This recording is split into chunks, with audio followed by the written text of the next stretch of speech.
ರಾಜ್ಯಸಭೆಯಲ್ಲಿ ಮಾಜಿ ಪ್ರಧಾನಿ ಮನಮೋಹನ್ ಸಿಂಗ್ ಅವರು ಮಾತನಾಡ್ತಾ ಇದ್ದಾರೆ. ಬನ್ನಿ ಅದರ ನೇರ ಪ್ರಸಾರವನ್ನು ನೋಡೋಣ. No two opinions in the country as a whole. Even those who say that this measure will do harm or will cause distress in the short term, but be in the interest of the country in the long run. Well, I am reminded of what John Keynes said once, in the long run all of us are dead. And therefore it is important to take note of the grievances of the people, the ordinary people who have suffered as a result of this imposition on the country overnight by the Prime Minister. And I say so with all responsibility that the outcome, we do not know what will be the final outcome. Prime Minister has said that we should wait for 50 days. Well, 50 days is a short period, but for those who are poor and deprived sections of the community, even 50 days torture can bring about disastrous effects. And that's why about 60 to 65 people have lost their lives. Maybe more. And what is more is, what has been done can weaken and erode our people's confidence in the currency system and in the banking system.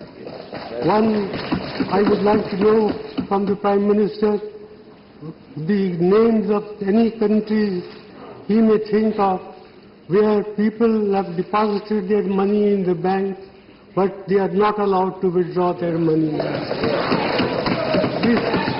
This alone, I think, enough to condemn what has been done in the name of greater good for the people in the world.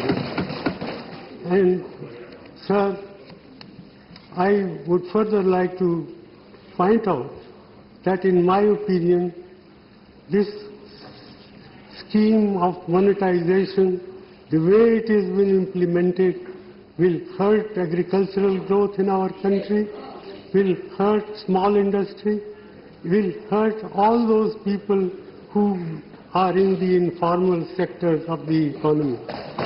And my own feeling is that the national income, that is the GDP of the country, can decline by about 2 percentage points as a result of what has been done. This is an underestimate, not an overestimate. Therefore, I feel that the Prime Minister must come with some constructive proposal how we can implement this scheme and at the same time prevent this distress that has been caused to the common people. It is no good that every day the banking system comes with modification of the rules, the conditions under which people can withdraw money. That reflects very poorly on the Prime Minister's office, on the Finance Minister's office, and on the Reserve Bank of India. I am very sorry that the Reserve Bank of India has been exposed to this sort of criticism, which I think is fully justified. I therefore not like to say much more than this. I urge upon the Prime Minister to find practical, pragmatic ways and means to relieve the distress of the people who happen to be a great majority of our people. After all, 90% of our people work in the informal sector. 55% of our workers in agriculture are feeling distress. The cooperative banking system, which serves large number of people in the rural areas, is non-functional. It has been prevented from handling cash. So, in all these measures convince me that the way the scheme has been implemented, it's a monumental management failure, and in fact, it is a case of organized loot and legalized plunder of the government.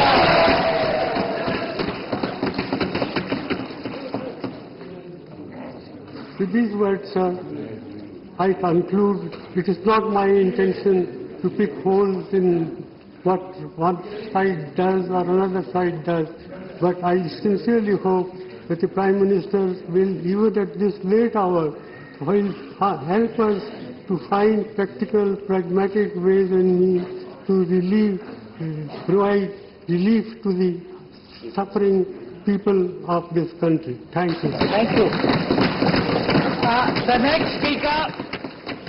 The next speaker is Sri Naresh Agarwal.